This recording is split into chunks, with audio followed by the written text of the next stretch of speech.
Андрей, прошу вас, не могли бы вы представить гостей? Добрый день. Сегодня на площадке мультимедийного пресс-центра «Спутник Беларусь» у нас находится заместитель председателя общественного объединения «Белорусский союз женщин» Надежда Анатольевна Лазаревич, член правления, руководитель молодежного крыла общественного объединения «Белорусский союз женщин» Диана Витальевна Мишура и член правления Совета старейшин общественного объединения «Белорусский союз женщин» Инна Геннадьевна Солдатенко. Добрый день.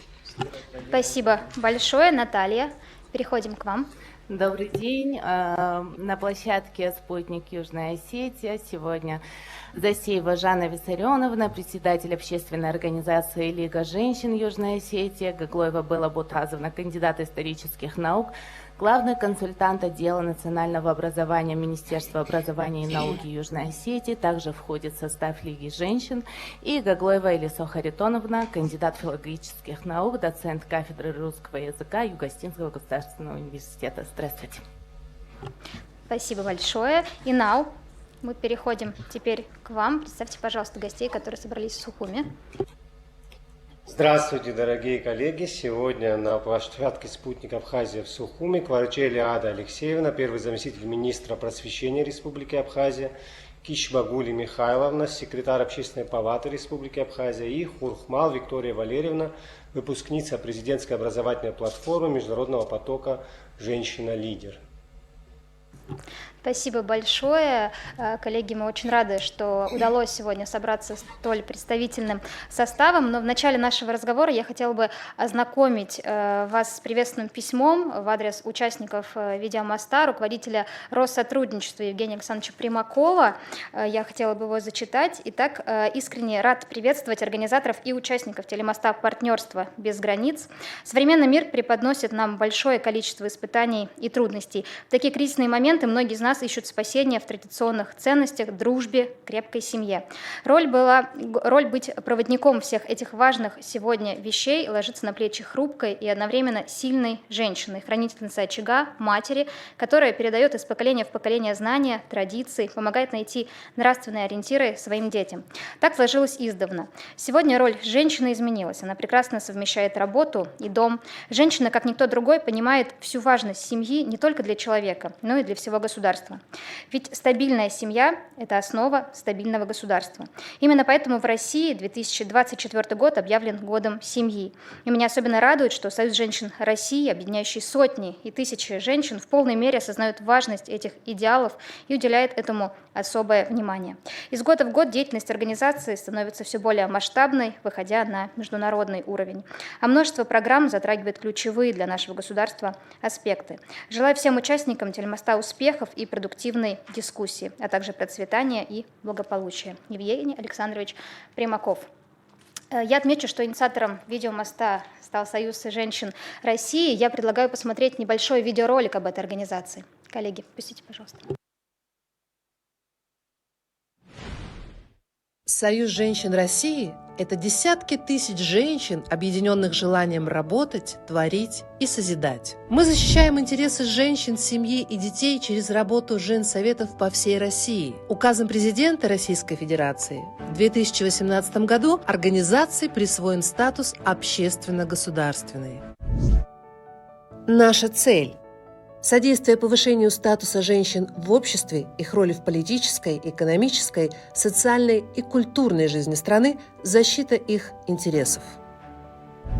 Наша задача – защита традиционных семейных ценностей, материнства, отцовства и детства, гражданско-патриотическое воспитание молодежи, поддержка экономической активности женщин, формирование и развитие команды Союза женщин России. Союз женщин России руководствуется программой «Равенство, развитие, мир в 21 веке», в рамках которой обеспечивает общественное участие в реализации национальной стратегии действий в интересах женщин на 23-30 годы и национальных проектов в области демографии, здравоохранения, образования, культуры, экологии и женского предпринимательства. Наши формы работы. Форумы, конференции, стратегические сессии, круглые столы, онлайн-встречи, дискуссионные площадки, школа гражданской активности, клуб предпринимателей. Все это инструменты для обмена опытом и знаниями, внедрения социальных практик, обсуждения актуальных проблем и поиска решений, развитие профессиональных навыков и повышение информированности по каждому из направлений, отвечающих задачам национальных проектов. Наши акции: «Защитникам с любовью», «Посылка солдату», «Детям Донбасса», «Волна памяти», «Женское лицо победы», «За чистый дом, чистую страну, чистую планету», «Соберем ребенка в школу», «За красоту родного языка». Наши медиаресурсы. Для продвижения позитивного образа женщин в медиапространстве действует наш информационно-просветительский проект «Имя ей женщина», который включает журнал, сайт и социальные сети Союза женщин России. И интернет-портал «Женщины России», в рамках которого выпускается программа «Женский вопрос». Только конкретные ответы, только профессиональные эксперты. Программа «Сделаны в России», о самых ярких примерах женского бизнеса, молодежные подкасты «Союзницы», вебинары и всероссийский конкурс журналистов «Имя ей женщина». Наши награды и поощрения. Памятная медаль Союза женщин России, памятная медаль дочери отчизны, памятная медаль Валентины Гризодубовой, почетный знак «Посол культуры Союза женщин России» и знак отличия «Почетный наставник Союза женщин России». Международная деятельность. Союз женщин России является членом международных женских организаций. Представляя Россию на мировых площадках, женщины Союза отстаивают интересы страны, а также развивают народную дипломатию. Союз женщин России. Наша сила в единстве, наше богатство в многообразии.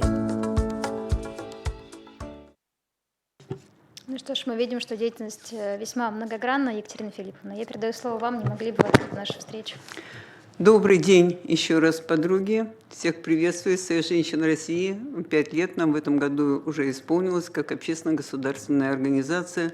И мы благодарны президенту, который оценил нашу работу и нашу деятельность. И основные направления указом определил в работе. То есть защита прав женщин, семьи, национальная стратегия, десятилетие детства, концепция семейной политики. В общем, все, что связано с семьей, с женщинами, с детьми. Ну, я так думаю, что это и так понятно. Ну и в отношении нашего девиза «Наше единство, наша сила в единстве, наше богатство в многообразии». И мы не забываем, что государство наше все-таки многонациональное. Проживает около 200 народностей и национальностей. И вот многовековое, мирное сосуществование на одной территории разных народов, разных групп, религии, все это не могло не отразиться на развитии культуры, на совершенствовании, на взаимообогащении и традиций, и обычаев. И, конечно, когда сформировалось государство Российская Федерация, вообще аналогов в мире нет по национально-государственному устройству. И вот сегодня у нас, в общем-то, непростая обстановка, особенно на международном уровне. И мы являемся, если честно, свидетелями и участниками новой истории интеграции в пространстве Евроазии, Азии, Латинской Америки, Африки. Но определенно сегодня проходит и переоценка всех тех событий, которые прошли в предыдущие годы. И мы считаем, что не только переоценка, но и еще раз осознанно о том, что необходимо развивать, укреплять социально-экономические отношения на постсоветском пространстве. И вот если уж тут говорить, то уже недооценивать значение гражданского общества в этом случае его нельзя. Особенно в становлении мира, согласия и укрепления междугосударственного и межнационального сотрудничества. И особенно сотрудничество, которое основано на традициях, на семейных особенно традициях. И вот здесь уместно говорить и о том, что роль наших женских организаций, она, в общем-то, должна велика. Вот наша организация «Союз женщин России» с хорошей историей, уже 83 года в этом году нашей организации исполняется. Я бы хотела сказать, что мы сотрудничаем со многими женскими организациями стран мира, вот, и в том числе и странами СНГ. Но особо мне хотелось, конечно, сказать в отношении Белоруссии. С Союзом Белоруссии у нас очень тесное сотрудничество. Мы не одно мероприятие совместное провели. И самое главное, что сама организация «Союз женщин Белоруссии» и наша организация, мы придерживаемся принципов, которые были еще заложены Комитетом советских женщин. И вот этот вот принцип, он правильный, взвешенный был. И мы считаем, что мы, если бы у нас в всех странах СНГ такой же принцип как бы развивался сейчас, мы быстрее бы установили, наверное, связи. Вот. Но тем не менее, мы готовы сотрудничать со всеми. Одной из главных задач мы сегодня поставили – это формирование команды единомышленников. Вот. Ну а идет формирование команды через самое главное наше звено, которое у нас, мы говорим, первичная ячейка – это наши женсоветы. Они у нас развиваются повсеместно на всех муниципальных образованиях, и в районах, и городах, и поселениях. Сейчас мы стали активно развивать организации, женсоветы на производствах, и особенно крупных производствах, и в образовательных, в общем-то, учреждениях. И понимаете, вот когда формируется такая команда единомышленников, которая поддерживает и наши проекты, и программу равенства развития мира в 21 веке, у нас там 7 направлений, как раз было отмечено, и одно из главных направлений – это крепкая семья, стабильное государство, социальная безопасность, устойчивое развитие, продвижение женщин на уровень принятия решения, культура, духовность, здоровый образ жизни, женщины за развитие села, вот этот информационно-просветительский проект «Имя и женщины», мы считаем сегодня очень важно, чтобы все-таки обратили внимание на то, что позитивный образ женщины должен быть у нас в СМИ. Женщина-мать, женщина-труженица, женщина деловая у нас, женщина и так далее. Поэтому сегодняшняя, я думаю, что встреча, она как раз направлена на то, чтобы и в дальнейшем нам нужно развивать, укреплять все связи и формировать вот непосредственные контакты. И я думаю, что сегодняшняя встреча нам в этом тоже поможет. Спасибо, Екатерина Филипповна. Хотелось бы передать слово Светлане Сергеевне. Не могли бы вы рассказать о перспективах развития взаимоотношений на государственном уровне между нашими странами? Всем добрый день. Очень приятно видеть красивых, умных, замечательных и очень активных женщин, как здесь в зале, так и по ту сторону экрана. И несмотря на те расстояния, которые нас разделяют, мы, конечно, дружим, мы, конечно, взаимодействуем и собираемся это делать в дальнейшем. И я представляю, во-первых, в Государственной Думе Ленинградскую область, и вот Екатерина Филипповна знает, как активно у нас развивается женсовет в нашей области, в Ленинградской области, очень много интересных проектов. Честно скажу, меня приглашают так часто, что мне неудобно отказывать, потому что понимаю, что настолько интересные мероприятия, настолько много добрых дел делают девушки. И это, правда, очень искренние проекты. Они связаны сейчас и с помощью семьи МСВО. То, что для нас сейчас очень особенно важно, да, это и разнообразная помощь ветеранам Великой Отечественной войны. Тоже девчонки настолько трепетно, настолько адресно, настолько с душой относятся к таким проектам. А это вот такие ценностные вещи, которые многодетные, да, очень много проектов по многодетным семьям. То есть те, кто нуждаются, заметьте, я перечислила сейчас категории, которые очень нуждаются в помощи, в внимании. Самое удивительное, что не то, что даже, может быть, это какая-то финансовая помощь, это какая-то там другая, но она в том числе очень нужна с точки зрения общения, в том числе доброго человеческого отношения. И вот как раз женсоветы у нас работают именно так, потому что да, есть помощь, ее надо объяснить, откуда получить. Кстати, женсоветы в том числе проводят разнообразные семинары, разнообразные практикумы для того, чтобы женщинам объяснить, потому что зачастую не знают даже о тех возможностях, которые уже предоставляет государство. И поэтому как раз вот площадки женсоветов, они как раз позволяют до женщин донести вот эту информацию, до каждой семьи, чтобы они знали о своих правах, да, на что они претендуют. И поэтому это очень много хороших, интересных проектов. Вы знаете, вот когда мы, в том числе депутаты Государственной Думы, сенаторы, мы меняли Конституцию, да, мы вносили изменения, мы туда внесли очень важные, ценностные, семейные понятия, которых раньше в ней не было.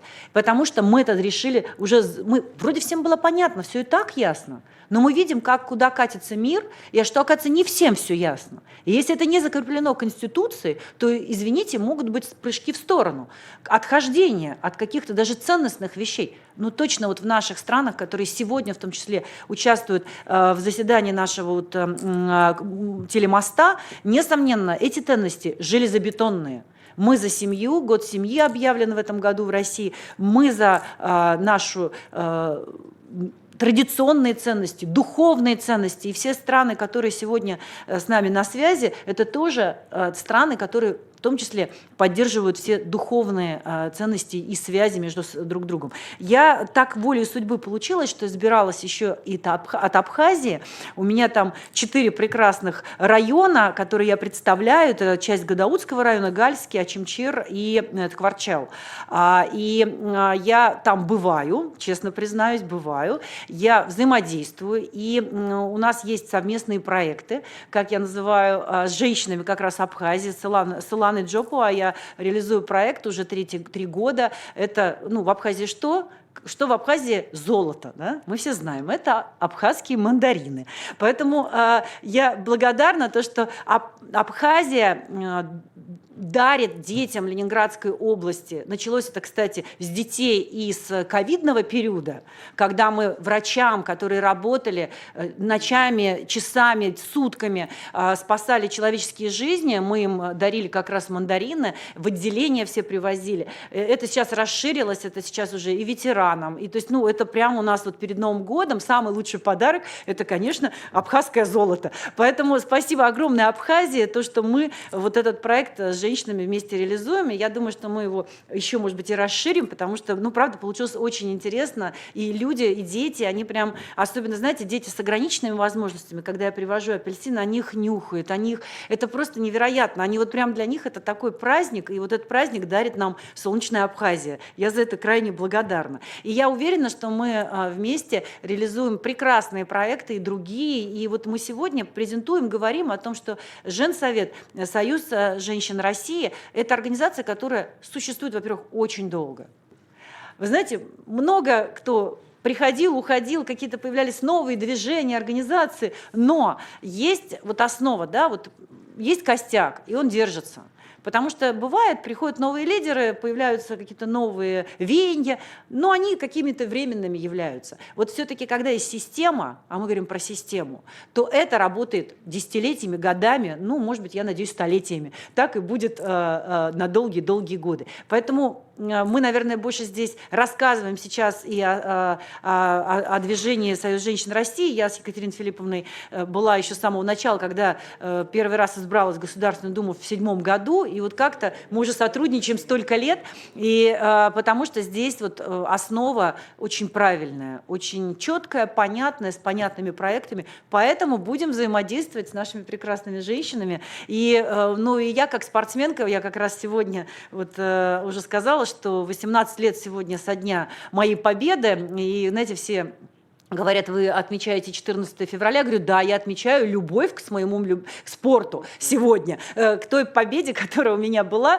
Поэтому вот все спортивные проекты, которые мы тоже можем реализовывать вместе, они тоже, конечно, в движении. Мы вот в Союзе женщин России мы тоже вместе будем делать. Спасибо.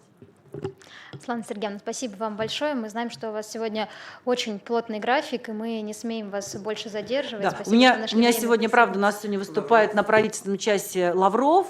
Я задаю вопрос, поэтому мне обязательно там нужно быть, потому что этот вопрос касается наших соотечественников. Несмотря на то, что мы сегодня встречаемся с дружественными нам странами, государствами, с женщинами, но у нас есть и те, кто попал в всякие разные ситуации сейчас и в недружественных странах, поэтому вот будем обсуждать в том числе эти вопросы, так что, да, должна убегать.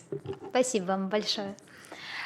Что ж, Безусловно, сегодня защита традиционных семейных ценностей имеет не только для России очень важное значение. Сергей Игоревич, я бы хотела передать слово вам. Не могли бы вы рассказать о инициативах, которые реализуются на международном уровне по защите этих ценностей? Вот чуть не родилась очередная инициатива от объявления конкурса на родину Чебурашки, поскольку апельсины во многих странах растут, но я все-таки вернусь к нашей главной теме.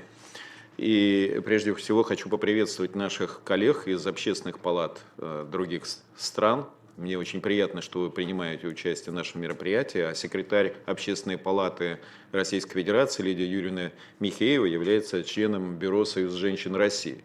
Поэтому я здесь представляю еще в определенном смысле и Общественную палату, понимая, что Общественную палату возглавляет член вашей организации. Да.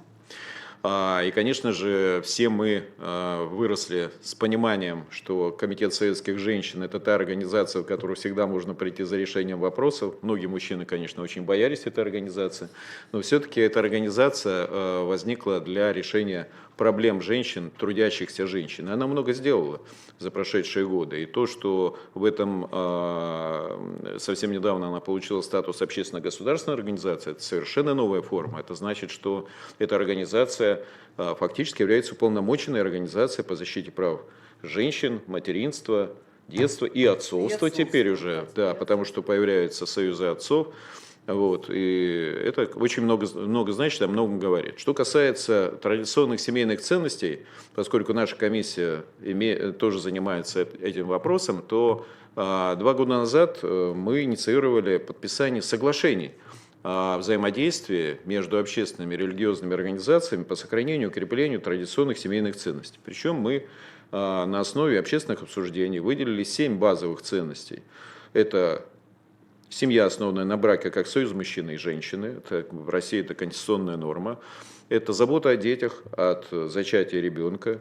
Многодетность, как основа воспроизводства поколений, потому что она присуща всем. Ни один народ не может жить без многодетности, не выживет просто. Почитание родителей, уважение к старшим, память предков, преемственность поколений. И я очень горжусь тем, что первое соглашение мы подписали в Еврейской автономной области, наша комиссия, Общественная палата Еврейской автономной области и региональное отделение Союза женщин России подписало. Сейчас уже подписано более 20 подобных соглашений в 7 регионах, в том числе в Херсонской области. Поэтому в этих соглашениях как раз их подписывают представители различных религиозных организаций. То есть ценности нас объединяют. Никто их не отрицает. Некоторые добавляются у нас, но меньше их не становится. И на самом деле я хотел бы тоже обратиться к представителям общественных палат наших дружественных стран. Мы готовы подписать подобные же соглашения, представить вам пример. Что касается партнерства, вы знаете, очень интересный проект у нас получился в прошлом году. Женщины всегда очень хорошо объединяются. Валентин Распутин сказал, что если женщины объединились ради какого-то дела, то они обязательно этого добьются. И вот мне повезло, когда я выступал на ОБСЕ, был приглашен выступать по вопросу, там, в том числе там был вопрос, связанный в апреле 2022 года с вопросами ситуации на Украине. Вот, я познакомился с женщинами нашими, русскими, которые живут в Германии. И они организовали кружок художников «Кунст-18». Художницы. Они сами научились рисовать и делают выставки. Ну, мы долго думали, как этот проект может быть реализован в России. И получилось так, что, вы же знаете, да, идет отмена ценностей. Некоторые ценности невозможно отменить. Например, памятники архитектуры – это храмы, которые православные храмы, и храмы, которые построены православной традицией. Они дали задание, поскольку они живут в Карлсруэ, это рядом Швейцария и Франция, они написали 50 акварелей. Этих 50 акварелей они доставили в Россию, потому что обычные картины сюда сложно доставить, их потом может не вернуть. И мы организовали несколько выставок. Одна из них на базе библиотеки областной, Рязанской областной библиотеки, которую возглавляет ваш и член, и председатель Общественной палаты Рязанской области Гришина Наталья Николаевна. Это был фурор, потому что был телемост между Карлсруэ и Рязанью. Одна из них, кто приехала, Ольга Бонок, она оказалась как бы жительницей Рязани, это урожденная в Рязани. Вот. И этот проект продолжает жить. Вот пример того, как женщины в разных странах могут объединяться, в конечном счете ради чего? Ради мира, ради культуры, ради сохранения наших традиций. Потому что то, что основано в православии, это наша традиция. И сегодня же мы отмечаем День святителя Трифона, который помогает в служебных тяжбах, и более того, он в том числе помогает и женщинам. Поэтому, я думаю, этот день тоже у нас выбран неспроста. Спасибо, Сергей Игоревич. Сегодня Дом народов России ведет активную работу по сохранению, созданию, распространению культурных ценностей. Мехрибан Альдаровна, я бы хотела передать слово вам. Не могли бы вы рассказать о тех возможностях, которые сегодня открывает ваша организация по развитию партнерства и сотрудничества между дружественными странами? Уважаемые друзья, уважаемые участники видеомоста, приветствую всех от имени руководителя Федерального агентства по делам национальностей Игоря Вячеславовича Баринова и от имени директора Дома народов России Анны Андреевны Полежаевой. Хочу два слова сказать сначала о Доме, потому что Дом на самом деле является центром реализации идей и дает возможность всем национально-культурным автономиям реализовать свои идеи и интегрироваться в общество со своими позитивными и на самом деле очень актуальными проектами, которые направлены в первую очередь на единство российского народа. И так как в этом году, уже не раз об этом сегодня говорили, год объявлен годом семьи, и Дом, и общественные организации, которые размещены под крышей Дома народов России, а их более 30 федеральных организаций, это национально-культурные автономии, это всероссийские общественные организации, они все вместе с Домом, вот буквально на днях, меньше чем через месяц, 19 марта, мы проводим большой форум. Форум называется «Россия. Дом народов». И туда приглашены не только, кстати, россияне, это международный форум. И самая главная тема – это сохранение традиций, сохранение культуры, обычаев наших народов, многонационального народа России.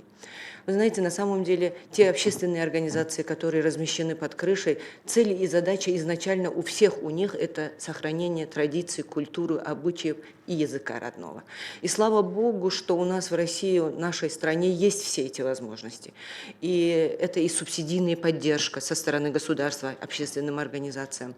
И мы все стараемся, работники Дома народов России, работники Федерального агентства по делам национальностей, общественники, все вместе сообща стараемся реализовать все эти проекты. На самом деле эти общественные организации в прямом смысле слова являются партнерами в реализации государственной национальной политики Российской Федерации. И мы верим, надеемся, что наш труд, наше стремление в укрепление единства нашего народа не пройдет даром. И то, что мы упустили 30 лет, к сожалению, знаете, у нас так говорят, что трагедия – это тогда, когда человек допускает ошибки и не признается в этом. Вот это трагедия. А если мы допустили ошибку, а я считаю, что мы допустили 30 лет – это пробел в нашей жизни, когда мы упустили воспитание своих детей. Не вложили вот то, что было ценно годами, десятилетиями в нашей стране. Но так как мы признаем, что да, это была ошибка, пробел, я очень верю, надеюсь, что все то, что мы делаем, проводим очень много, кстати, и национальной организации, и Дом народов России, много мероприятий именно для воспитания патриотических чувств молодежи. Объединяем, очень много форумов, кстати, молодежных проводим в разных регионах России. И верим, надеемся, что это все не зря, это обязательно даст свои плоды. И слава Богу, что и общественники, и гражданское общество в нашей стране многонациональный. И государство поддерживаем в этом друг друга. И вы знаете, вот последние дни, последнее время очень много говорим о национальных ценностях, о культуре. Я уверена, что в культуре каждого народа изначально заложено, молоком матери пропитано в нас уважение к старшим, уважение к соседям. Поэтому я верю, что в нашей стране все будет очень хорошо. Женщин из дружественных стран приглашаю в Дом народа в России. Всегда наши двери открыты, готовы сотрудничать, работать рука об руку во имя процветания нашей многонациональной страны.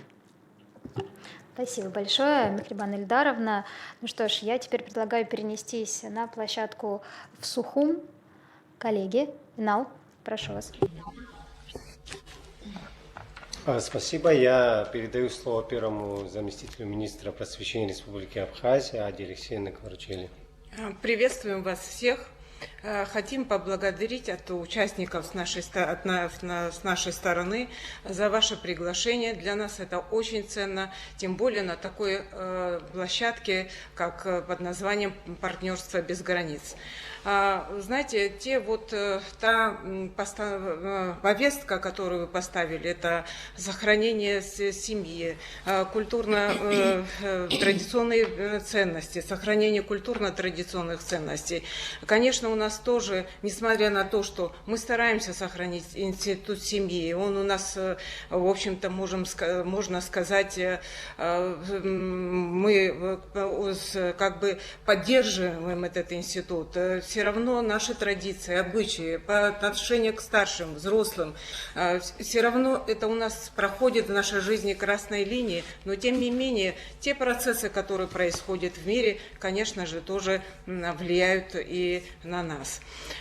Безусловно, роль женщины в обществе стала более активной и значимой в сравнении, конечно, с прошлыми поколениями. Женщины участвуют в Абхазии в государственном управлении, принимают важнейшие политические решения, реализуют крупные бизнес-проекты и получают заслуженное признание и почет. Достигают они, конечно же, эти успехи и результаты в карьерном росте. Такие помогают достичь этих результатов высоких. Это такие качества, как, конечно, и дипломатия, и острый ум, и мудрость, и женская интуиция, и умение все-таки женщина умеет выстраивать стратегию, воодушевлять. У нее всегда налажена коммуникация, и, конечно же, она в любой организации, в любой структуре является очень таким незаменимым, успешным и сотрудником, и руководителем. Например, большое количество женщин-руководителей в системе образования, которую я сегодня представляю. Как известно, от образования зависит очень многое. От образования зависит то, как мы завтра будем жить в этой стране, и учитель – это ключевая фигура нашего общества.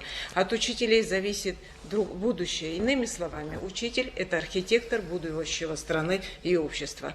Но в основном у нас 90% и в России, и в других странах постсоветского пространства учителя – это женщины. Наверное, это тоже не случайно, потому что основная миссия женщины – это быть матерью, дать жизнь человечеству. То, как она обогреет, прочувствует ребенка, то только в ее силах сделать его счастливым и успешным. И поэтому роль женщины в образовании невероятно важна. Здесь она не только передает знания и навыки, но и также играет ключевую роль в формировании духовно-нравственных ценностей. Она как образовательный лидер влияет на мировоззрение этих детей, выступает в качестве образца для подражания, вдохновляет детей на достижение успеха и самореализацию. Таким образом, главная роль женщины многократно усиливается. Однако всегда появлялись и будут появляться вызовы и препятствия, с которыми мы сталкивались и будем сталкиваться. А затем будем, преодолевая эти препятствия, становимся более сильными. От нас с вами зависит очень многое. Объединив наши усилия, мы можем делать великие и важные дела, и жизнь, думаем, станет намного лучше. Спасибо большое. Мы надеемся, что это будет не наша не первой встречей. И думаю, что нас объединят с вами и общие дела, и проекты. Я думаю, что женщины созидательны, и нас ждет впереди тесное сотрудничество. Спасибо большое. Спасибо, Ада Алексеевна. Я передаю слово секретарю Общественной палаты Гуле Михайловне Кичман. Спасибо большое. Ну, я тоже со своей стороны хочу поприветствовать дорогих коллег, особенно из Южной Осетии, с которыми мы очень тесно сотрудничаем. Вот я вижу Жанну Засееву, мы бывали там в Южной Осетии, и южноосетинские наши коллеги бывали у нас особенно это после наших войн. Я приветствую здесь Екатерину Филипповну, которую я тоже лично знаю. Мне посчастливилось быть на 2 форумах матерей планеты и женских форумах, которые проводили женщины России. И мы рядом как раз сидели в Екатерининском дворце. Это очень много значит, когда Абхазию приглашают на такие значительные женские форумы. И из Белоруссии, вот я приветствую женщин из Белоруссии, всех благ нам, потому что мы в едином пространстве, у нас общие ценности и общие задачи, которые стоят еще у нас впереди, и на всех этих платформах, на всех этих конференциях мы, конечно же, об этом говорим и сегодня проговариваем те же цели и задачи. Но я хочу сказать, что статья 13 нашей Конституции прямо гласит, что Республика Абхазия признает ценности и неприкосновенность семейной жизни, принимает меры по защите и укреплению семьи как основного и независимого института. Государство в равной степени защищает жизнь матери и нерожденного ребенка. Но я, помимо того, что являюсь секретарем Общественной палаты, конечно, моя самая главная миссия и моя работа – это в движении матерей Абхазии. И там, где мы объединились, матери, чьи дети погибли в нашей Отечественной войне 92-93 годов, и семьи погибших, это, вы знаете, что вообще на Кавказе мать-женщина, она играла и всегда во все судьбоносные периоды нашей истории заметную роль. Несмотря на то, что на Кавказе женщина традиционно, но все-таки ее голос всегда учитывался. Ведь она же рождает героев, она же рождает будущее поколение, которое должна защищать Отечество.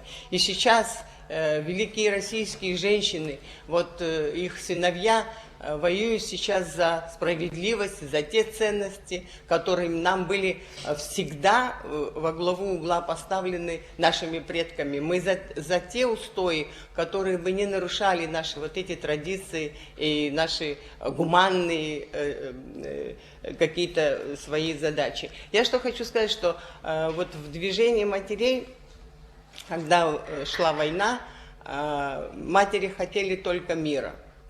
Естественно, за вот эти за мир и за сохранение этого мира вообще борется всегда женщина, настоящая мать. Даже мудрый наш кавказец, поэт Расул Гамзатов говорил, что политики всех стран должны прислушиваться к голосу матери, ну, настоящей матери. Мы сейчас видим некоторых лидеров европейских государств, к сожалению, которые как раз совершенно другое нам проговаривают, что, конечно, очень сильно удручает. В этом и отличается, наверное, женщина постсоветского пространства, женщины России, которые всегда были лидерами вот этих ценностей, которые сейчас мы защищаем. Ну, на площадках, международных площадках, которые устраивала и Россия и другие европейские государства, мы всегда, конечно, говорили о равных правах и возможностях, чтобы вот эти наши права были всегда защищены и не только у нас, но и на международном уровне. Наверное, это сейчас самое главное, потому что если сейчас женщины по цепочке мы не объединимся, для защиты вот этого мира, хрупкого мира, который сейчас стоит как бы как гамлетовский вопрос, быть ли мы этому миру с гармонией, с этими всеми нашими разными национальностями, самобытными, где мы друг друга дополняем. Этим богат, наверное, мир в его разнообразии. И вот чтобы этот мир не разрушен был, а была гармония, наверное, сейчас мы и на этой площадке, и на будущих площадках будем проговаривать. Я хочу сказать, что в Абхазии, здесь Ада Алексеевна подчеркнула, в основном все социальные общественные организации, все проекты, которые осуществляются в Абхазии по защите прав ребенка, по защите прав женщин, в основном возглавляют женщины. Например, омбудсмен по правам человека у нас женщина. Фонд, благотворительные фонды, здесь вот присутствуют женщины, вы можете, если картинка покажет, это все те женщины, которые возглавляют сейчас очень важные благотворительные фонды, которые помогают женщине и ребенку вот выжить вот в этой сейчас непростом нашем времени. Да, я, конечно, благодарна и Россотрудничеству, и всем тем, кто организовывает нам такие встречи, площадки, где мы можем проговорить как раз о своих проблемах, о своих задачах и каких-то других будущих проектах, которые мы совместно можем, наверное, реализовать. Ну, еще раз приветствую вас, спасибо вам большое я думаю, что мы не раз будем встречаться, возможно, и у нас в Абхазии, потому что, вот как здесь уже подчеркнули, здесь не только Абхазия богата своими цитрусами, мандаринами, но она прежде всего богата своими людьми, и в том числе и женщинами. Ну, когда-то Евтушенко так говорил, что маленькая женщина, вперед, ты мужчине своему опора, с женщин начинается народ, в женщине душа народа скрыта. Благодарю вас за внимание. Спасибо, Гуля Михайловна. Я передаю слово выпускнице Международного потока «Женщина-лидер» Виктории Валерьевне Бурхман.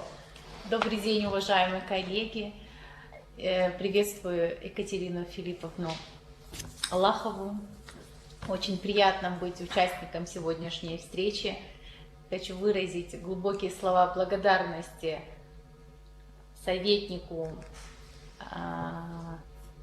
Совета женщин, председателя Совета женщин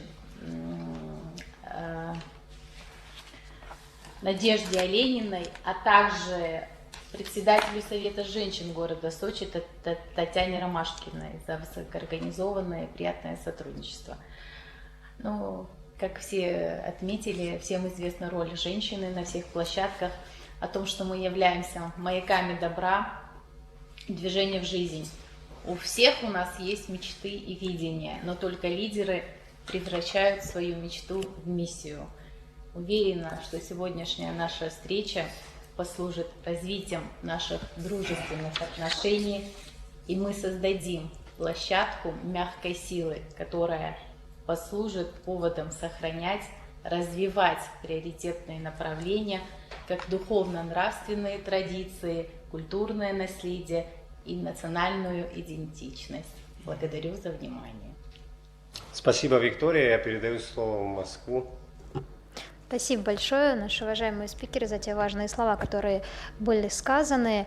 Я теперь предлагаю перенестись в Белоруссию. Андрей, прошу вас. Благодарю. Я прошу взять микрофон заместителя председателя Общественного объединения «Белорусский союз женщин», первого заместителя председателя Минского городского исполнительного комитета Надежду Анатольевну Лазаревич. Пожалуйста. Доброго дня. Уважаемые подруги, мы обращаемся к нашим подругам всегда именно так. Я рада всех приветствовать вас в данной студии. Для нас, конечно же, достаточно интересно было послушать те вопросы, которые озвучены предыдущими спикерами. Немножечко хочу рассказать о нас. Конечно же, Москва нас знает очень хорошо. Мы очень рады приветствовать. Еще раз доброго дня. Но для остальных наших коллег я расскажу, что же такое Белорусский союз женщин Республики Беларусь. Нам 32 года, мы начали существование свое с численности 4317 женщин. На сегодняшний момент нас составляет 175 тысяч женщин в Республике Беларусь. Это почти 6 тысяч организаций. С 2009 года у нас... Мы немножко переформатировались, стали расширяться, и мы стали создавать также объединенные организации Союза по производственному профессиональному принципу. То есть, кроме того, что у нас женщины могут войти в Союз женщин по территориальному признаку, то еще мы создали такие объединенки.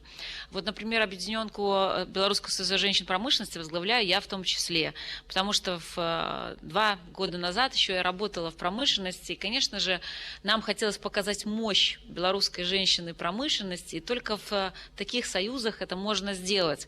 Когда ты проводишь какие-то действительно совместные акции, участвуешь в мероприятиях государственного формата, ты приходишь и показываешь, насколько сильна женская дружба, уверенность в созидании, в развитии нашей страны.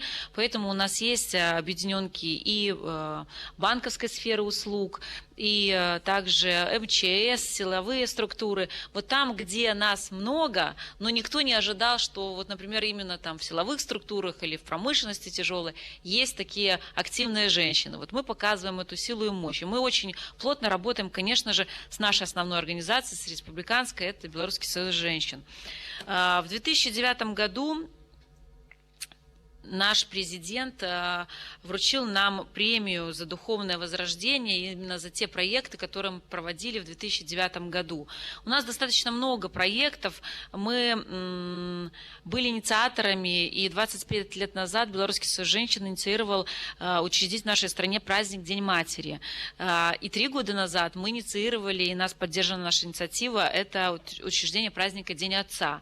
Поэтому мы участвовали очень активно в разработке новой конституции Республики Беларусь, где также выступали, одним из основных наших требований было, это, конечно же, прописать в Конституции, что союз – это союз между мужчиной и женщиной, потому что действительно сохранение традиций, традиционных ценностей крайне важно для того, чтобы наша страна развивалась, приумножалась, поэтому наша инициатива была поддержана, и в одной из статей Конституции прописано именно так, как выступали с инициативой Белорусский союз женщин.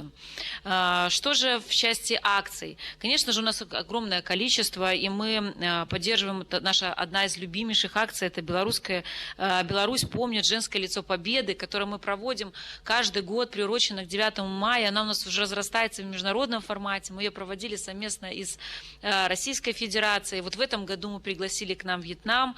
Вьетнам подтвердил участие, приедут женщины Вьетнама, которые точно так же расскажут про женское лицо победы Вьетнама, потому что в какой-то период времени в любой из стран, в которой мы сейчас дружим, которым участвуем, везде есть обязательно то время, когда женщины вставали на путь поддержки, защиты территориальной своей страны. Как сейчас непосредственно вот в этом процессе находится Российская Федерация, да и мы, Республика Беларусь, очень активно поддерживаем и всегда говорим о том, что целостная защита страны – это очень важно, и для нас, для женщин, для матерей крайне важно, чтобы наши дети знали своих предков и ценили свою родину.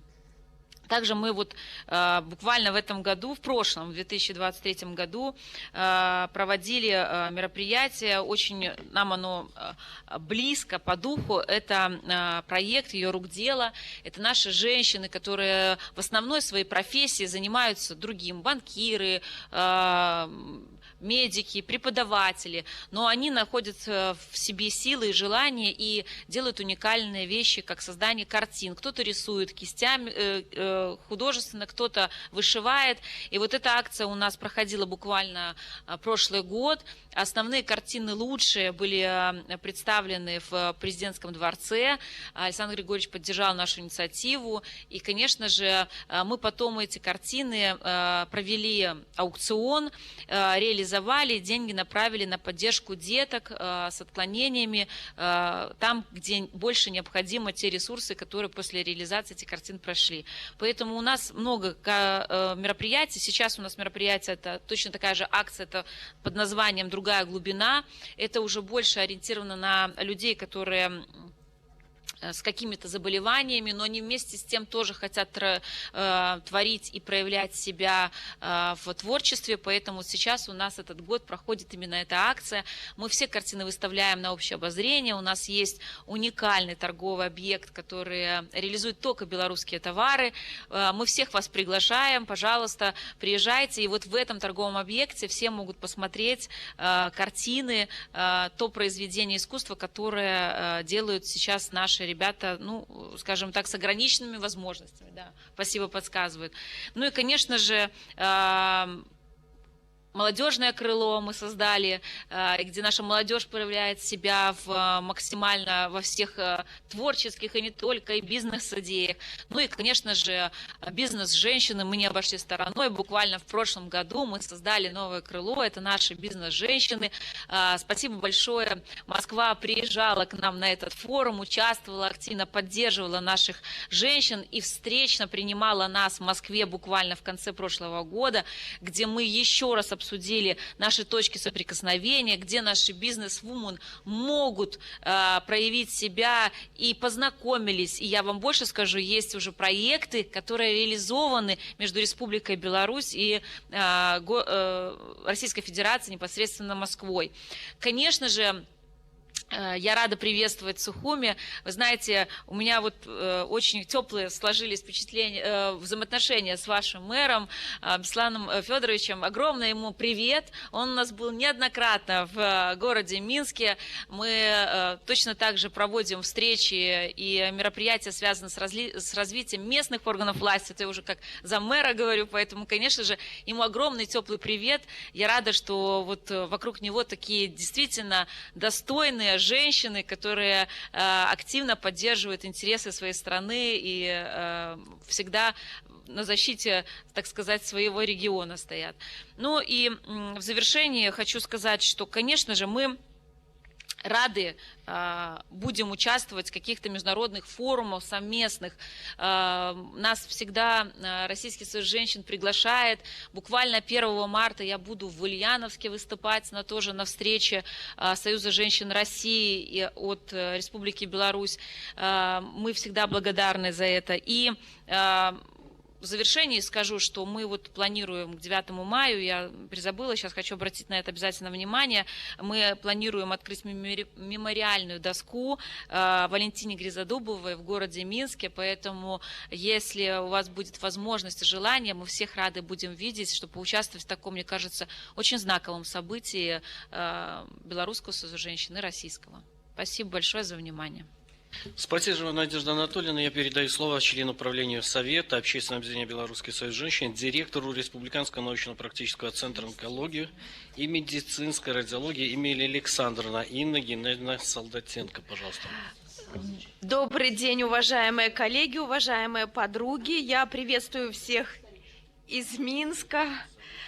Уважаемая Екатерина Филипповна, я благодарю вас за высокую оценку наших взаимоотношений между нашими общественными организациями. Я надеюсь, что и мы дальше будем очень тесно взаимодействовать друг с другом.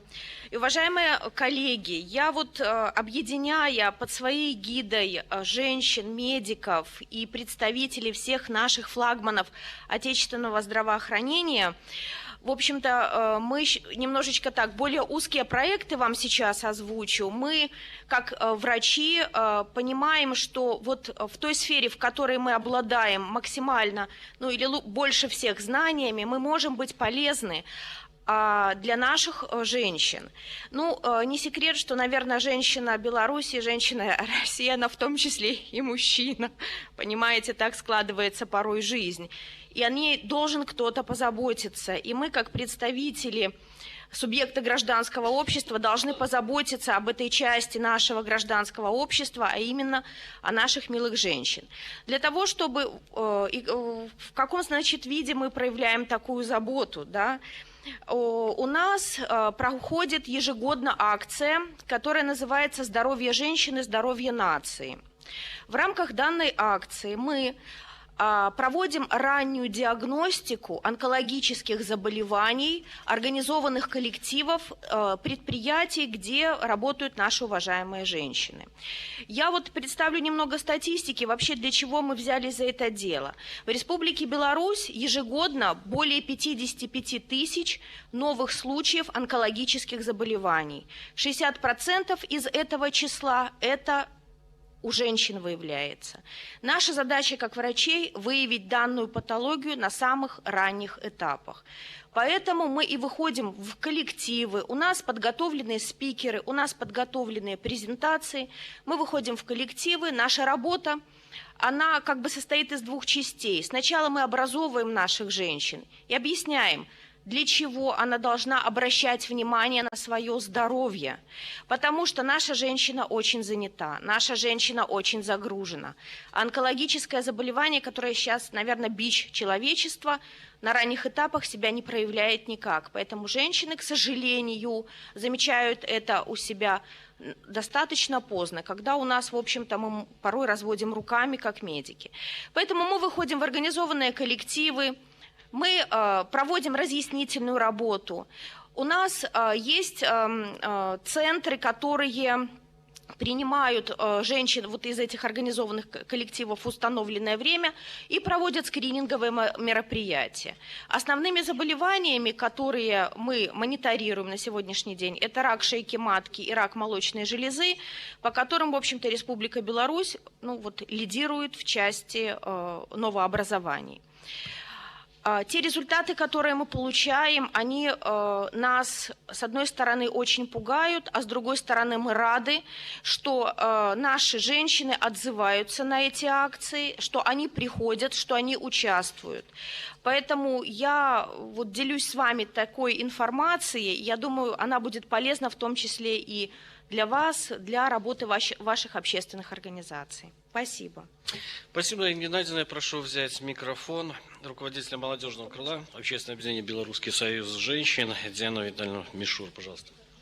Добрый день, уважаемые подруги, рада вас приветствовать. В первую очередь хочу сказать, что очень счастлива сегодня присутствовать здесь, на нашем телемосте, потому что та практика, которая сегодня есть в Республике Беларусь, а это поддержка молодежного движения, в частности, вот у нас было 2 года назад создано молодежное крыло Белорусского союза женщин. На сегодняшний день оно активно развивается, набирает обороты, и самый главный лозунг нашего движения – это, наверное, не словом, а делом. И мы стараемся этот лозунг поддерживать не только словом, но и делом. Также хочу поблагодарить Российскую Федерацию, в частности город Москву, за реализацию международного вот такого потока, который называется «Женщина-лидер». Мне посчастливилось поучаствовать в этом проекте. Это действительно здорово, что сегодня Российская Федерация объединяет девушек по всему миру. В том числе вот в моей команде была девушка из Германии, которая соотечественниками занимается. И те глобальные вопросы, которые она поднимала на обсуждение вот этого проекта, действительно стоят большого внимания и больших аплодисментов. Поэтому благодарю вас за этот проект и думаю, что наши девушки и в следующих потоках будут активно участвовать в этом проекте и продвигать наши интересы Республики Беларусь, а в частности молодежи. Хотела бы поделиться несколькими интересными проектами, которые сегодня реализуются в Республике Беларусь. И все мы знаем, что у нас совсем скоро состоится единый день голосования. Впервые будет проходить в таком формате у нас в Республике Беларусь. И именно молодежь сегодня очень уязвима. И голоса белорусок звучат. И мы идем на эти выборы и запустили такую акцию, которая так и называется «Голоса белорусок». Почему важно молодежи принимать в этом участие? Почему сегодня голос молодежи нужно слышать? И самое главное, чтобы эти мнения, они могли вести за собой и формировали правильную позицию у молодых граждан. Интересный проект, который реализуется «Девочий венок мира». Это наш такой теплый, самый молодежный, наверное, проект, который реализуется при поддержке Белорусского союза женщин. В нем принимают участие девушки из всех городов Республики Беларусь. В этом году он имел немножко другой характер, и мы этому очень рады. 3 победителя было, и каждая из них на сегодняшний день продолжает реализовывать свои проекты. Вот, например, один из них хотела бы привести в пример, это кибербезопасность детям.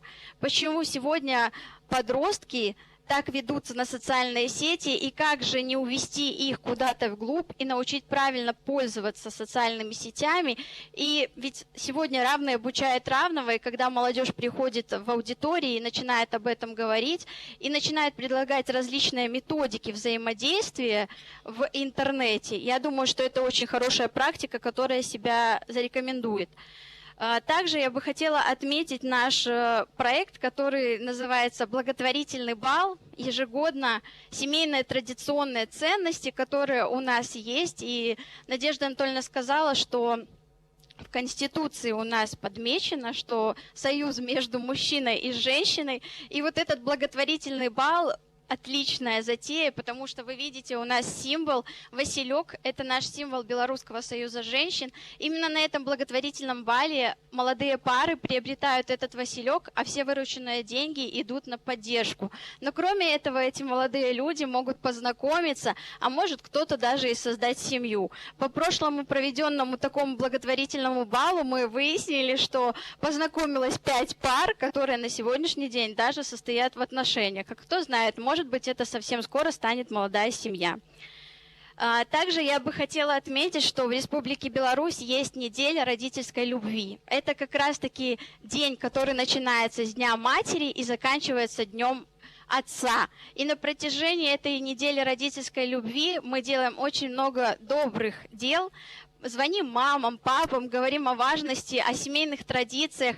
Молодежь ходит в аудитории, студенческие, школьные, поднимает важность тем о том, что действительно сегодня семья – это не просто слово, а это очень такое важное слово, которое несет в себе любовь, теплоту, и что сегодня союз мужчины и женщины – это действительно очень важно. И почему не стоит брать примеры с наших западных стран и сохранить то, что сегодня есть в наших странах содружественного государства. И я думаю, что эта практика отличная, но мне бы, конечно, хотелось сказать многое, и в Беларуси на самом деле очень много добрых, хороших, качественных проектов, которые на сегодняшний день реализуются и будут продолжать развиваться.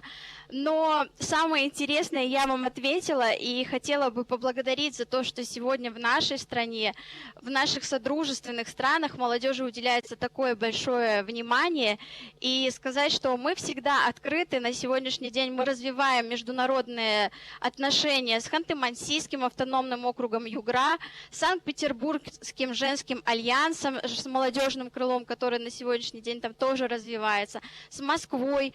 И у нас есть контакты девушек, которые там представляют эти организации, и вместе мы создаем множество интересных молодежных проектов, телемостов.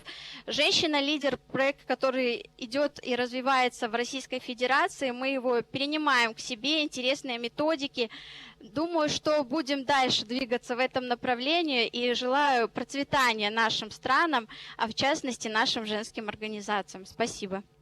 Благодарю, коллеги, Москва. Спасибо большое, наши уважаемые спикеры, за выступление, за то, что поделились с нами интересными практиками, теми мероприятиями, которые вы проводите. Я предлагаю подключить к разговору площадку в Цхинвале. Наталья, прошу вас. Спасибо, Эльмира. Я передаю слово Жанне Виссарионовне Засеевой. Она нам расскажет об организации, которая является чуть ли не единственной, но такой нужной для республики, которая поддерживает женщин, и интересы женщин, представляет их. Пожалуйста, Жанна Виссарионовна, вам слово. Пожалуйста, микрофон. Спасибо. Приветствую вас, дорогие подруги. Шлю из солнечного Цхинвала в адрес Москвы самые добрые пожелания. Очень бы хотелось точно так же поделиться теплом с Белоруссией. Хочу своих подруг в Абхазии еще раз поприветствовать и поблагодарить за то, что у нас такая возможность есть. И я прихожу к мысли, что, произнося слово «мир» и «женщина», мы убеждаемся в том, что в мире все женщины одинаковые. Одинаковые со своими проблемами, со своими какими-то мечтами. Так получилось, что и на севере, и на юге, на западе, на востоке женщины во всех сферах деятельности. Да, и здесь точно так же у нас. Но есть такая заповедь, когда нужно, то встает женщина рядом, мать, служить Отечеству, ближнему. И вот такое время было у нас в 2008 году. Вы скажете, может быть, не надо туда обращаться к этому году, а мы не можем, потому что для нас 2008 год это стал годом переломным. Наша организация «Лига женщин во имя будущего» родилась в один день. Это был сентябрь, когда в 2008 году впервые после войны люди вышли на площадь в День Республики. Праздник, и шли женщины, учителя, медики, студенты. После военного парада показалась огромная группа женщин, одетые в черное. Это были матери погибших защитников. Когда они подошли к центральной площади, к нашей, которая помнит все, и Зарскую трагедию, и много моментов не очень приятных, то мы увидели, что это шли женщины-матери Цхинвала, и в одной руке у них была фотография собственного сына, а в другой руке она несла фотографию российского солдата, который погиб в боях за Цхинвал. Пользуясь такой возможностью, я бы хотела низко поклониться еще раз всем матерям Российской Федерации, всем, кто помогал нам в эти годы. Память о них у нас жива. И пока мы живем, и пока живет город Цхинвал, память о защитниках будет жить однозначно. Мы особо не можем похвастаться объемами нашей работы, но можем сказать одно. Женщины Осетии, они могут в любое время обратиться, собраться, решить какие-то проблемы. Но мы немножечко уникальны в том, что наша организация стала групповым волонтером для бессмертного полка. После вот этого парада, когда военный парад прошел и прошли женщины, собравшись вместе, мы решили, что должна быть организация, которая будет жить во имя будущего, вспоминая, не забывая вот эту великую память.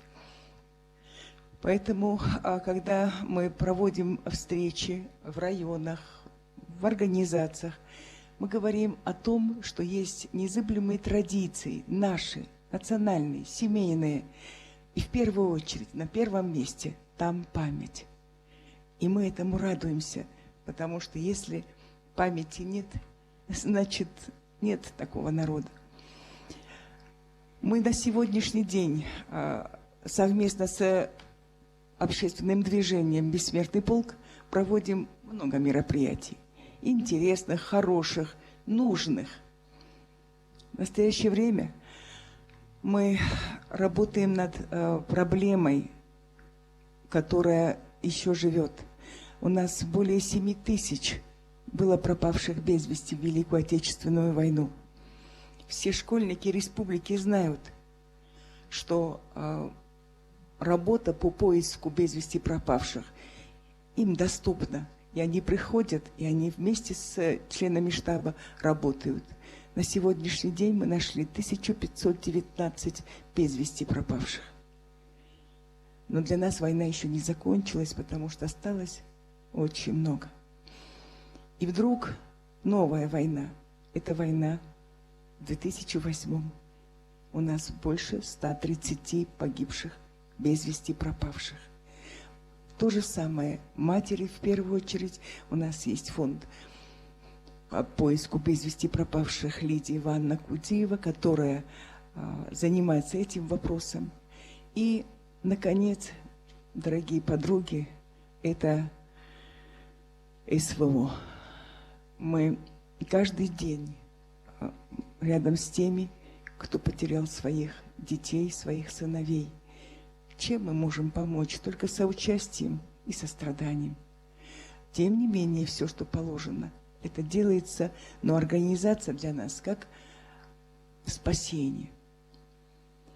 В связи с этим я обращаюсь ко всем. Недавно мы нашли, кстати, в Белоруссии могилы двух наших соотечественников. Оттуда приезжали их дети. Конечно, очень приятно. Но я бы хотела вот так обратиться. Конечно, может быть, это неправильно, но тем не менее. Милые женщины из Белоруссии, ведь мы не признаны Белоруссией. Давайте подумаем, давайте обратимся. Потому что, вы видите, мы такие же, как и вы. Мы радуемся так же солнцу, как и вы, огорчаемся. И поэтому очень бы хотела, чтобы мы над этим вопросом тоже поработали. В настоящее время мы прорабатываем два больших проекта. Это создание Института исторической памяти. И если мы сможем это сделать, это значит, будет особый архив, где еще с 1749 года будут записаны, будет информация, которая есть в других архивах, о тех, кто верой и правдой служил России и продолжает сегодня служить и верить. Второе – это семейные традиции. У нас есть кодекс чести Иронагдау. Это дословный перевод, осетинский этикет как бы. И мы сейчас предлагаем Министерству образования взять наработки, которые есть, для того, чтобы в форме внеклассного урока, может быть, какого-то массового какого-то действия, чтобы они смогли вот эти правила, эти каноны довести до детей. Вы знаете, мы попробовали в детском саду. Они услышали нас, и они знают, как нужно обращаться к тетеньке, к бабушке. Мелочи вроде бы, но из них же складывается огромная политика, огромная жизнь. Поэтому мы над этим работаем. Я бы очень хотела пригласить вас всех в Осетию. И предпринимателей. У нас сейчас много разных направлений, партий, которые занимаются новыми формами работы. Приезжайте. Я думаю, что мы с Небесной канцелярией договоримся, будет замечательная погода. Воздух уникальный. Вода, чем мы можем похвастаться, будет рядом. И самое главное, будут любящие сердца, которые вас примут здесь. Считайте, что здесь для вас горит очаг, у которого можно погреться. Огромное спасибо организаторам. Мы первый раз на этой такой встрече. Если мы бы поделились сегодня подробно тем, чем мы богаты, имеется в виду в плане мероприятий, то, наверное, вам бы захотелось к нам в Осетию. Поэтому хочу сказать, добро пожаловать, приезжайте, проведите здесь какую-либо нашу такую большую встречу со всеми нашими подругами, которые сегодня здесь. Я благодарю всех. Было приятно услышать мнение каждого, радостный голос, который мы слышим. Вы знаете, спасибо вам большое, что сегодня вот такой день у нас есть. И далее, наверное... Спасибо. Спасибо, Жанна Виссарионовна, за такую теплую эмоциональную речь. Я бы хотела сейчас слово передать Элисе Харитоновне Гаглоевой, которая расскажет нам о роли женщины в современном осетинском обществе. Пожалуйста, Элиса Харитоновна, микрофон. Приветствую вас, дорогие коллеги, дорогие сестры, братья. Я хотела бы пожелать вам мира, добра, благоденствия и процветания всем нашим странам. И я думаю, так и будет, если мы объединим все наши усилия. Я хочу сказать, что традиционно в осетинском обществе роль женщины была очень высока. И об этом свидетельствует история. Мы знаем, что наше предковое сарматское общество, этим обществом руководили женщины. Из нартовского эпоса мы знаем, что мудрейшая из женщин, Сатана, настолько была умна и изобретательна, что к ней обращались за советом даже самые именитые из нартовских мужей. Вся Осетия знает Задалесскую мать, которая после разгрома Алан Тамерланом собрала аланских сирот и вырастила их в горной пещере. Тем самым она дала начало возрождению аланского народа. В нашем обществе роль женщины настолько высока, что она может остановить любые конфликты, она может их предупредить. И обычаи нашего народа требуют обязательного соблюдения гендерного взаимоуважения. Это целая система норм поведения, которая регулирует отношения женщин к мужчинам и мужчин к женщинам, младших к старшим и наоборот. В современном астинском обществе женщина не является просто хранительницей домашнего очага. Она принимает активное участие во всех событиях в общественной жизни. Трудно назвать сферу деятельности, в которой представительницы нашего народа не принимали бы участие, не исключая работы в органах государственной власти и даже в силовых министерствах. Мне кажется, достаточно сказать, что среди героев Осетии, которые защищали свободу и независимость Южной Осетии, есть и женщины-герои, отмеченные самой высокой воинской наградой Республики Южная Осетия орденом Уатсамунга. Сегодня наша ситуация и вообще ситуация в целом мире такова, что если мы не объединим все наши усилия, я думаю, что вполне возможно развитие событий по негативному сценарию. Главные наши проблемы и забота – это защита национальных, семейных, традиционных семейных ценностей, это борьба за мир во всем мире, это очень актуально. Старый советский лозунг, как ни удивительно, но он сегодня очень актуален. Это сохранение национальной идентичности в эпоху надвигающейся глобализации. И, конечно, последние события в ближневосточном регионе, пожар войны все разгорается, появляются новые горячие точки, гибнет мирное, особенно детское население. И все это, конечно, не оставляет нас равнодушными. Мы не можем спокойно наблюдать за этим, потому что в сегодняшнем мире, если война где-то далеко, это не означает, что она не окажется у наших границ, а может быть даже, не дай Бог, зайдет в наши пределы тоже. Поэтому считаю необходимым объединить все наши усилия и разработать единую программу действий, способствующих развитию мирного диалога и способствующих сохранению национальных семейных ценностей, наших традиций, которых испокон веков придерживались наши предки.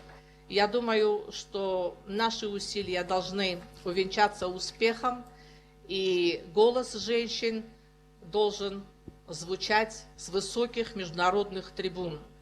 Считаю необходимым также наше участие в международных форумах женских. И я предполагаю, что мы найдем понимание с женским сообществом мира.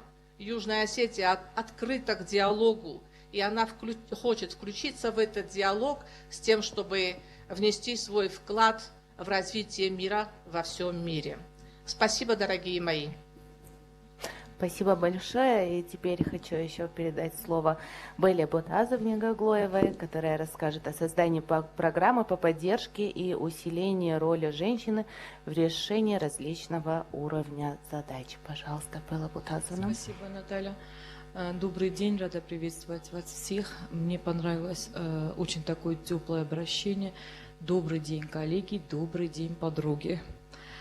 Хотелось бы начать вот с небольшого экскурса исторического. Родной дед Гаглоев Рутен Несторович – это человек, который являлся одним из первых, скажем так, из всей плеяды интеллигенции, который стоял у истоков становления Осетии после 1917 года. Вот я обратила внимание, что он первый предложил избирать женщин во все такие комиссии важные, которые на тот момент создавались. И более того, разрешал им баллотироваться в первые легитимные органы власти. Вот такое новшество. А мы с вами знаем, что на Кавказе такое не наблюдалось. Женщина не имела права выступать наравне с мужчиной. И как-то вот продолжая данную тему, понимая, насколько он ценил образованную женщину в обществе и понимал, какой вклад она может внести, нами была проработана и будет запускаться такой специальный проект, программа, которая нацелена именно на педагога. Почему именно на педагога? Не из-за того, что вот эта система образования предусматривает. Мы посчитали, что связующим звеном между семьей и детьми всегда является педагог. Вот педагог является второй мамой на момент пребывания ребенка в образовательном учреждении. И более того, именно педагог своим грамотным подходом может воспитать и вложить в ребенка те необходимые качества, которые на данный момент вот мы обсуждали на этой площадке. Данная программа, проект будет предусматривать разностороннюю помощь педагогам, мамам. Данная помощь будет касаться любых сфер, начиная от здравоохранения, заканчивая административным сектором. То есть мы попытаемся немножко разгрузить педагога как маму, чтобы она могла полностью погрузиться в этот образовательный процесс. Мы считаем, что именно педагог воспитывает и дает миру ту личность, ну, конечно, после семьи, после матери, формирует вот такую личность, которая может отстаивать свои интересы, где бы он ни находился. Вот эту традиционно ориентированную личность, достойную, умеющую отстаивать свои интересы, сохраняющую свои традиции и культуры и умение передавать их последующим поколениям. Более того, именно педагог является тем человеком, который может привить определенные навыки. Наша программа будет такая идейная, линейная, которая будет предусматривать систему льгот. То есть мы знаем, что для многодетных матерей созданы специальные организации, допустим, для матерей вдов созданы отдельные организации, но мы как-то попытаемся сотрудничать со всеми ими для того, чтобы педагогу, как родителю, как работнику на такие вещи уже отвлекаться не надо было. И второй момент, я не буду углубляться в данную программу, пункты и задачи, которые мы позже будем размещать. Я очень надеюсь, что мы повзаимодействуем со всеми странами, будем обмениваться опытом. Если такой проект запускался где-то, мы будем только рады увидеть бонусы, последствия, результаты, итоги данных таких проектов. Что касается последующей задачи вот данной программы, она фактически будет нацелена на сохранение, выстраивание единой линии, которая позволит сохранить традиционные ценности остинского народа, культуру, язык, историю, и будет передавать это последующим поколениям. Каким образом мы это предусмотрели? То есть, если в образовательных учреждениях предусмотрен специальный предмет, который знакомит учеников с традициями, культурой остинского народа, то это всего лишь один предмет. А мы предполагаем через данную программу позволить взаимодействовать педагогам таким образом, чтобы по цепочке, как по эстафете, каждый педагог участвовал в системе вот этого воспитания. Более того, мы предполагаем, что будем сотрудничать не только с системой здравоохранения и другими сферами, но и с Министерством культуры. То есть те темы, которые будут проходить детки на уроках, они будут закрепляться путем специальных спектаклей, тематических, касающихся определенных этапов, для закрепления каких-то узких направлений. Более того, мы можем организовывать выезды для того, чтобы дети могли знакомиться с традициями и культурой других народов. То есть такой широкий спектр действий предусматривает данная программа. Думаю, что после запуска она будет иметь хорошие результаты, потому что, как было сказано, 90% из педагогов – это женщины, а именно от женщины зависит, какая будет семья, будет ли это залог крепкого, стабильного государства и какая личность выйдет из образовательного учреждения. Вот какую они личность подают государству. Поэтому, еще раз повторюсь, я буду рада любой помощи, обмену опытом по данным направлениям. И третий пункт, так мне показался он тоже очень интересным. Мы знаем, что наши педагоги, они занимаются, ну, можно сказать, мелким творчеством или являются такими предпринимателями в семье. Мы готовы поддерживать такие начинания, мы готовы позволить им выходить на интернет-площадки, предлагать свой продукт. Нам кажется, что у некоторых есть очень даже хорошие заделы. Это, допустим, мамы, педагоги нескольких школ, они объединены в группу, создают такие подарочные наборы, куда входят, скажем так, чай, собранный на чистых лугах Осетии, мед, то же самое, собранный на высокогорных склонах. Туда вкладывается такая фигурка, которая отображает изображение одной из святынь Осетии. То есть вот, ну, есть хорошие задумки. Я думаю, что у нас получится их все реализовать. Вам всем удачи. Я желаю нам хорошего взаимодействия и думаю, что данная платформа будет нам помогать по работе и далее. Спасибо за внимание. Спасибо, Эльмира. Возвращаю вам слово. Спасибо, Цхинвал. Мы выражаем вам искренние слова благодарности. Тем для обсуждения, безусловно, очень много. К сожалению, мы несколько ограничены во времени. Екатерина Филипповна, я по традиции прошу вас сказать заключительное слово. Ну, еще раз спасибо за ту встречу, которая у нас сейчас состоялась. Действительно, информации настолько много, что мы... полтора часа – это очень мало для того, чтобы можно было рассказать и о всех проблемах, и о наших проектах, о программах, как мы реализуем, что мы реализуем. То есть мимо нас ничего не проходит. Но, понимаете, наша задача, конечно, этой встречи была найти точки соприкосновения, на которых мы могли дальше и развиваться, и укреплять свои связи, и формировать свои совместные какие-то программы. Вот. И думаю, что очень хорошо прозвучало, ну, практически всех представителей все, что касается традиционных семейных ценностей. И мне бы хотелось сказать, что все-таки культура, духовность, нравственность, традиционные семейные ценности – это фундамент и основа любого государства. И поэтому, когда говорят экономика будет отставать, если мы впереди не будем в культуре, духовности, нравственности, семья не будет на первом месте. Если все решения, которые будут приниматься на государственном уровне, не будут проходить непосредственно через семью.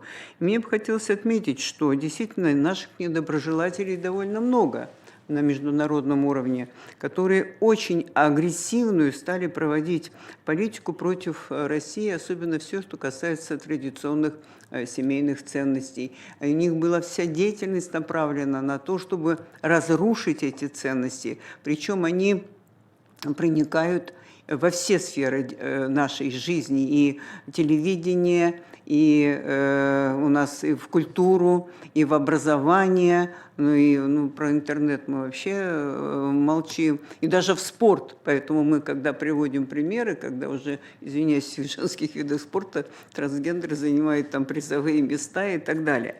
И не случайно, когда была рабочая группа по поправкам введения в Конституцию, наш союз был представлен в этой рабочей группе, мы работали. Для нас, например, вот для меня лично были важны 3 направления, которые четко были прописаны уже в нашей Конституции, и мы очень, наши женсоветы, активно это обсуждали.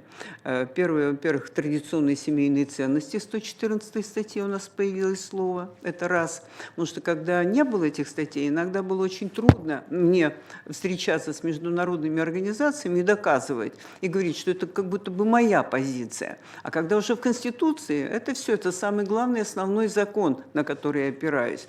Второе, что когда было сказать, дети приоритетные в государственной политике. Поэтому я своим женсоветам, нашим девочкам говорю, когда бюджет принимается, начинают вас где-то чего-то там вы лоббируете, ущемлять, надо говорить, Конституция, статья такая-то, дети в государственной политике приоритетны. А федеральный уровень – это как раз тот, который принимает и решения. И, в конце концов, брак, четко написано, мужчина, союз, мужчина и женщина. Вот. Я на себе очень много испытала, когда очень агрессивно со стороны Совета Европы в наш адрес России и на международных площадках, и непосредственно к Союзу такое обращение было, когда мы выступили открыто против подписания Международной конвенции Стамбульской по профилактике домашнего насилия. Вроде название хорошее, а женщины вдруг против. Потому что именно через Стамбульскую конвенцию хотели так проводить через 2 статьи, через слово там гендер, однополые браки. Понимаете? Поэтому видно было, почему вот это все это так происходит и агрессивно. Поэтому не случайно и поправки в Конституцию прошли, и указ президента вышел по соблюдению традиционных семейных ценностей, сколько он у нас обсуждался, и очень сложно он проходил. И я думаю, после Конституции новой, которую мы приняли, данный указ, он просто усилил эти позиции.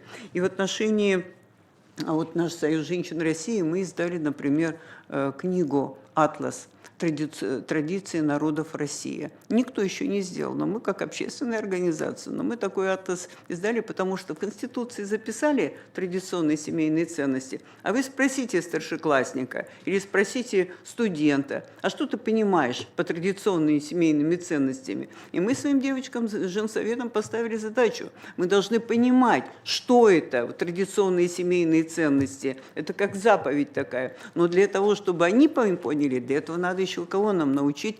Преподавателей высших учебных заведений, в школах научить, не говоря уж о том, что воспитателей. И вот Гаглоева Белла, когда говорила, она совершенно права, потому что на сегодняшний день с дошколят, вот если у нас система будет выстроена с дошкольников, школа, высшие учебные заведения, тогда мы, может, сможем изменить ситуацию. Но, в принципе, я считаю, что очень интересная была информация, и я думаю, что мы могли бы встретиться на фестивале «Сочинская весна» у нас называется.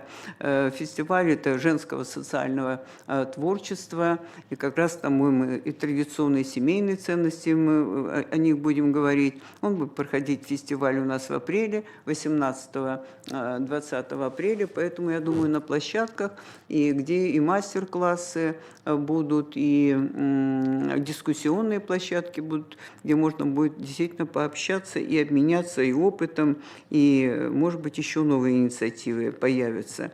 Поэтому вот мы сейчас с Сергеем Игоревичем комментируем кое-какие выступления по ходу. И, конечно, понимаем, что действительно главная точка соприкосновения, которую мы могли бы развивать, вот мы сейчас попробуем, сделаем, я говорю, мы подпишем, например, сделаем хартию солидарности по сохранению традиционных семейных ценностей. И мы сделаем подписи, тысячные подписи сделаем по всей России, чтобы в каждом муниципальном образовании, чтобы это не власть, а вот именно чтобы общественные организации к этому присоединялись.